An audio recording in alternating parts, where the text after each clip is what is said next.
ద్విభుజ మన్మథ ప్రతిమా లక్షణం. ఇప్పుడు మన్మథ ప్రతిమా లక్షణం తెలిపెదను. ఇతడు ద్విభుజుడు.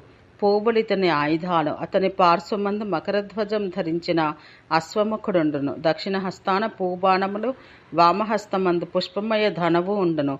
అతని దక్షిణ పార్శ్వమందు భోజన పదార్థాలతో కూడిన ప్రతీతి దేవియు, వామ పార్శ్వమందు శయన పరికరాలతో కూడిన రతీదేవియు ఉందరు.